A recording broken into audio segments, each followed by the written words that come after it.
Selamat pagi, Jemaat Kalam Kudus Ambon yang diberkati oleh Tuhan. Apa kabar semuanya?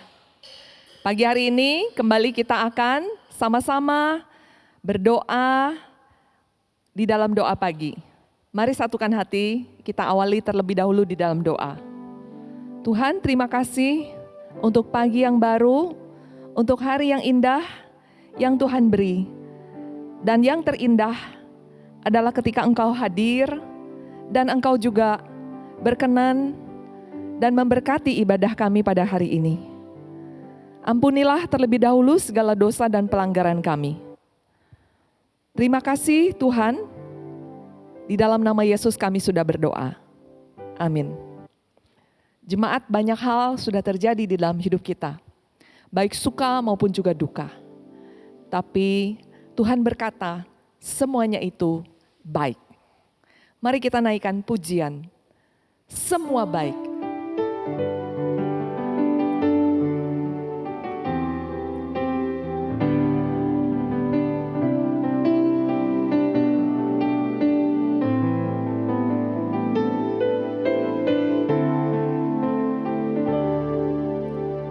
Dari semula telah Kau tetapkan hidupku dalam tangan-Mu, dalam rencana-Mu Tuhan.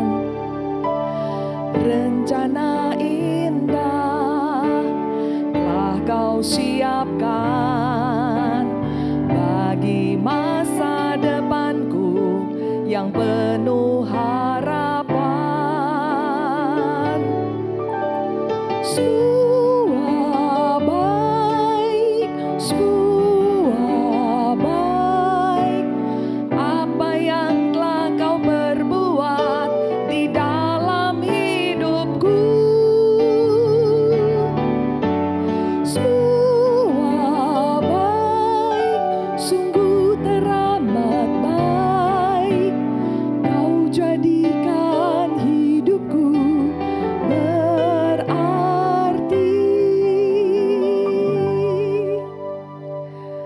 Jemaat sekalian, kita akan sama-sama mendengarkan pemberitaan firman Tuhan yang akan disampaikan oleh penginjil Amos Lim. Selamat pagi, mari kita bersama-sama siapkan hati kita, pikiran kita, untuk kita boleh diterangi oleh firman Tuhan. Mari kita bersama-sama berdoa. Bapa di dalam surga, kami rindu Tuhan, untuk boleh lebih memahami tentang kasih Tuhan yang begitu besar dalam kehidupan kami. Biarlah nats yang boleh kami baca, kami renungkan Tuhan, boleh menjadi nats yang berbicara kepada kami, khususnya Tuhan, kepada dasar hati kami yang terdalam. Dan biarlah kami rindu, kami boleh semakin menjadi pribadi-pribadi yang mengasihi Tuhan Yesus, dengan segenap hati, jiwa, akal budi, dan kekuatan kami. Di dalam nama Tuhan Yesus Kristus, kami berdoa dan mengucap syukur. Amin. Pembacaan Alkitab kita pada ibadah doa pagi ini terambil dari Yesaya pasal 53 ayat 1 sampai dengan ayat ke-12. Saya akan bacakan firman Tuhan demikian. Siapakah yang percaya kepada berita yang kami dengar, dan kepada siapakah tangan kekuasaan Tuhan dinyatakan? Sebagai taruk ia tumbuh di hadapan Tuhan, dan sebagai tunas dari tanah kering ia tidak tampan, dan semaraknya pun tidak ada, sehingga kita memandang dia, dan rupa pun tidak, sehingga kita menginginkannya. Ia dihina dan dihindari orang, seorang yang penuh kesengsaraan dan yang biasa menderita kesakitan. Ia sangat dihina sehingga orang menutup mukanya terhadap dia. Dan bagi kita pun dia tidak masuk hitungan. Tetapi sesungguhnya penyakit kitalah yang ditanggungnya dan kesengsaraan kita yang dipikulnya. Padahal kita mengira dia kena tulah, dipukul dan ditindas Allah. Tetapi Dia tertikam oleh karena pemberontakan kita. Dia diremukkan oleh karena kejahatan kita. Ganjaran yang mendatangkan keselamatan bagi kita ditimpakan kepadanya. Dan oleh bilur-bilurnya kita menjadi sembuh. Kita sekalian seperti domba, masing-masing mengambil jalannya sendiri. Tetapi Tuhan telah menimpakan kepadanya kejahatan kita sekalian. Dia dianiaya, tetapi dia membiarkan diri ditindas dan tidak membuka mulutnya, seperti anak domba dibawa ke pembantaian, seperti induk domba yang keluh di depan orang-orang yang menggunting bulunya, ia tidak membuka mulutnya. Sesudah penahanan dan penghukuman ia terambil, dan tentang nasibnya, siapakah yang memikirkannya? Sungguh ia terputus dari negeri orang-orang hidup, dan karena pemberontakan umatku ia kena tulah. Orang menempatkan kuburnya di antara orang-orang fasik, dan dalam matinya ia ada di antara penjahat-penjahat. Sekalipun ia tidak berbuat kekerasan, dan tipu tidak ada dalam mulutnya. Tetapi Tuhan berkehendak meremukkan dia dengan kesakitan, apabila ia menyerahkan dirinya sebagai korban penebus salah. Ia akan melihat keturunannya, umurnya akan lanjut, dan kehendak Tuhan akan terlaksana olehnya. Sesudah kesusahan jiwanya, ia akan melihat terang dan menjadi puas. Dan hambaku itu sebagai orang yang benar akan membenarkan banyak orang oleh hikmatnya, dan kejahatan mereka dia pikul. Sebab itu aku akan membagikan kepadanya orang-orang besar sebagai rampasan, dan ia akan memperoleh orang-orang kuat sebagai jarahan, yaitu sebagai ganti karena ia telah menyerahkan nyawanya ke dalam maut. Dan karena ia terhitung di antara pemberontak-pemberontak, sekalipun ia menanggung dosa banyak orang dan berdoa untuk pemberontak-pemberontak. Jemaat yang terkasih di dalam Tuhan, seandainya kita mencari seorang karyawan atau seorang hamba atau seorang staf, khususnya karyawan atau hamba atau staf yang akan kita tempatkan pada posisi-posisi yang penting, misalnya pada bagian marketing atau sebagai public relation yang menjadi humas perusahaan. Kira-kira karyawan tipe seperti apa atau staf seperti apa yang kita akan pilih? Pasti pertama, dia adalah seorang yang berkepribadian baik, bukan? Yang kedua, pasti dia juga adalah seorang yang memiliki tingkat intelektual dan kecerdasan sesuai dengan kebutuhan perusahaan, bukan? Dan yang ketiga, kalau bisa, tentu seorang yang penampilannya menarik, tampan atau cantik, dan dandanannya pun tentu indah, sedap dipandang mata. Kenapa? Karena kita berharap dia itu berhasil di dalam menjalankan tugasnya. Nah, ini tentu penilaian umum secara manusia tidak salah. Tetapi pola seperti ini beda sekali dengan cara Allah memilih hambanya. Hamba yang dia akan utus ke dunia ini untuk menjadi satu tujuan khusus, yaitu menyelamatkan orang-orang berdosa. Dia akan pilih seorang hamba yang sama sekali beda dengan penilaian manusia. Dan terbukti penilaian Tuhan terhadap Yesus Kristus sebagai hamba yang diutus itu adalah berhasil. Yesaya 53 ini menggambarkan, mengisyaratkan, memberikan sebuah pengajaran atau satu pendalaman firman di mana Yesus sebagai seorang hamba Allah yang menjalankan visi dan tujuan khusus daripada Allah. Nah, anehnya di sini dikatakan, Nabi Yesaya mengatakan dia tidak tampan seperti cara kita mencari staf bagian marketing atau public relation atau humas. Dia tidak menarik, bahkan dikatakan dia tidak semarak, bahkan dia dihina orang sampai dihindari, dan dikatakan dia begitu menderita.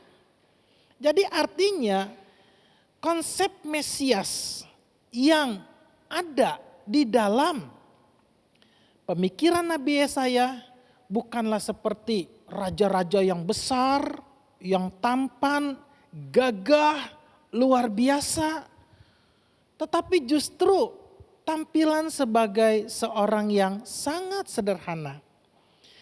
Bahkan dikatakan dia tidak tampan. Bagaimana dia tidak tampan? Bagaimana dia bisa tampan? Kalau Yesus justru wajahnya itu mencerminkan wajah seorang hamba yang menderita, menahan kesakitan, menahan penderitaan yang luar biasa, dan menanggung luka-luka atas hidup kita yang berdosa. Menurut ilmu kedokteran, manusia paling tidak itu ada sedikitnya 6 jenis luka yang bisa terjadi pada manusia. Luka yang pertama disebut luka tergesek. Itu dari duri yang kecil bisa sampai benda yang kasar, yang tajam, dan efeknya kulit itu bisa sampai terkelupas. Lalu luka yang kedua adalah luka terjatuh. Entah itu dari berapapun ketinggiannya. Efeknya dari bengkak sampai dengan pecahnya pembuluh darah, sampai dengan patah tulang, bahkan juga kematian, tergantung tingginya. Yang ketiga, luka lebam. Luka lebam itu disebabkan karena pukulan tangan atau benda tumpul. Kelihatannya dari luar hanya sebatas biru, tetapi sesungguhnya di dalam rusak, bahkan sampai ke organ tubuh. Lalu kemudian luka tersayat. Luka tersayat ini bisa terjadi ketika terkena benda yang tipis dan tajam. Efeknya daging bisa terkoyak, urat atau otot bisa putus, bahkan tulang pun, sendi pun bisa sampai putus. Lalu kemudian luka tembus. Luka tembus ini terjadi karena tusukan benda runcing. Efeknya dari luar, luka itu mungkin kecil, tetapi kedalamannya di dalam itu mengakibatkan pendarahan yang hebat, bahkan sampai merusak organ tubuh bagian dalam. Lalu kemudian luka remuk. Nah, luka remuk ini bisa terjadi karena tergencet oleh dua benda yang keras. Efeknya tulang bisa hancur, pembuluh darah bisa pecah, dan nantinya secara hebat terjadi pembusukan di dalam karena luka di dalam, dan akhirnya amputasi, bahkan juga bisa kematian. Nah, dari 6 jenis luka ini, luka mana yang tidak pernah ditanggung oleh Yesus Kristus? Semua jenis luka ini, ketika dia ditangkap, dia diadili, dia disiksa, semua luka ini ada di dalam kehidupan dan ditanggung oleh Yesus. Itulah sebabnya Yesus tidak lagi tampan. Yesus tidak lagi kelihatan gemerlap. Justru Yesus rusak serusak-rusaknya. 6 jenis luka yang tadi saya sebutkan, kalau digabung dan dikenakan kepada Yesus, apa istilahnya? Saya sebut luka salah sasaran. Kenapa? Karena sebetulnya seharusnya yang menanggung luka ini karena kita yang berdosa, seharusnya kita. Seharusnya Allah menghukum kita. Dan seharusnya Yesus itu tidak terhukum karena dia tidak berbuat dosa sedikit pun dan dia tidak melakukan kesalahan apapun. Tetapi karena cintanya kepada kita, umat manusia, tetapi karena cintanya Yesus dan ketundukan dan ketertaatan Yesus kepada Allah Bapa, dia merelakan hukuman dosa itu disalah-sasarkan kepada dia. Supaya apa? supaya segala tulah kita itu akhirnya ditanggung oleh Kristus dan kita beroleh kasih karunia, pengampunan dosa, keselamatan, dan hidup yang kekal. Secara visi dan misi yang Allah inginkan di dalam kehidupan Yesus sebagai seorang hamba, Yesaya 53 mengatakan Yesus adalah hamba yang berhasil. Pada bagian terakhir Allah mengatakan di pasal 11 ayat 11 dan 12 bahwa Allah akan mengaruniakan bangsa-bangsa. Dan semua orang-orang hebat itu akan menjadi rampasannya. Artinya apa? Orang-orang yang mengerti, memahami kasih Kristus yang telah berkorban. Sehingga dengan rela hati menyerahkan hidup untuk percaya, untuk mengikuti Yesus. Dan untuk menjadi hamba-hamba Tuhan. Sehingga akhirnya Kristus boleh menjadi raja atas seluruh kehidupan kita. Maka biarlah kisah kasih salib yang sudah dijalankan oleh Yesus itu boleh kita teruskan di dalam hidup kita. Menjadi kisah orang-orang yang terampuni. Orang-orang yang dikasihani. Orang-orang yang beroleh belas kasihan. Untuk kita boleh melakukan apa yang Yesus kehendaki bagi kita. Sehingga kita boleh pun menjadi pengikut-pengikut Yesus yang setia. Allah telah membuat Yesus berhasil di dalam tugasnya. Dan Yesus pun dengan Roh Kudusnya akan membuat kita menjadi umat yang berhasil, yang setia kepada Yesus Kristus, Juru Selamat kita. Amin. Terima kasih untuk pemberitaan firman Tuhan. Mari kita akan mempersiapkan hati kita untuk berdoa. Saya mengajak jemaat untuk menaikkan pujian ini. Mempersiapkan hati kita untuk berdoa di hadapan Tuhan.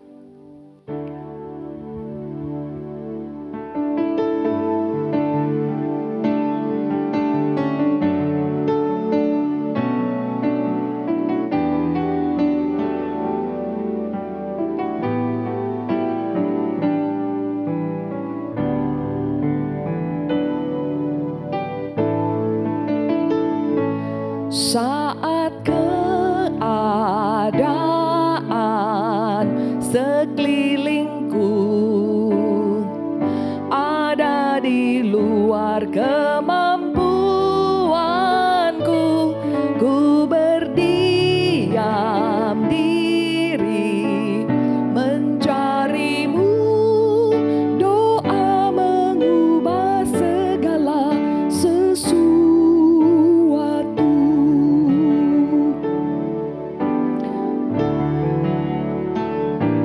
Saat kenyataan di depanku mengecewakan perasaanku, ku menutup mata memandangmu, doa mengubah segala sesuatu. Doa orang benar bila didoakan dengan yakin besar kuasanya, dan tiap doa yang lahir dari iman berkuasa menyelamatkan.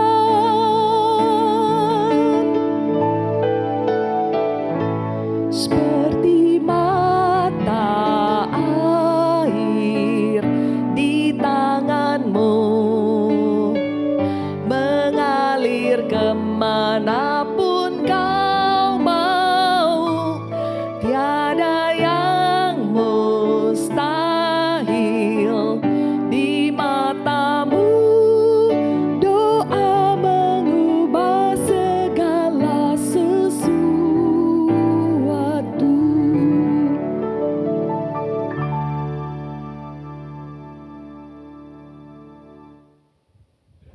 Mari kita berdoa.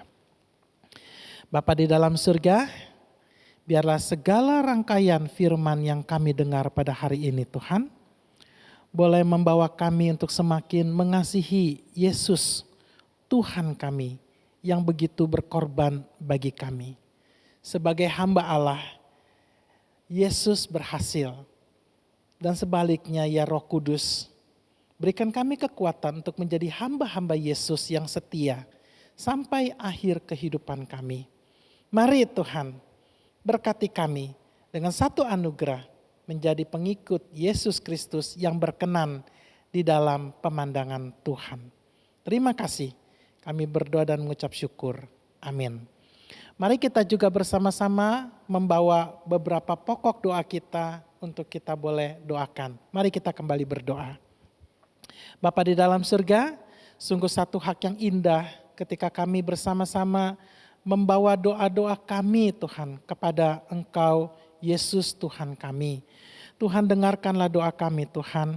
Pertama kami mau berdoa untuk situasi kota kami, kota Ambon yang kembali masuk menjadi zona merah di dalam situasi COVID pandemi ini Tuhan. Biarlah Tuhan tolong Tuhan supaya pemerintah dengan segala hikmat yang daripada Tuhan dapat membawa kota kami bekerja sama dengan pemerintah daerah lainnya dan pemerintah pusat untuk terus menekan laju pertumbuhan korban COVID Tuhan. Tetapi sebaliknya dapat terus meningkatkan orang-orang yang boleh sembuh, pulih daripada COVID. Tuhan kami juga berdoa Tuhan untuk situasi perekonomian yang tentu mengalami goncangan karena peristiwa ini Tuhan. Tolong untuk mereka orang-orang yang terkena PHK. Tolong untuk perusahaan-perusahaan Tuhan yang juga terkena dampak. Dan kami juga tahu Tuhan banyak di antara mereka juga adalah anak-anak Tuhan yang setia. Tolong mereka Tuhan.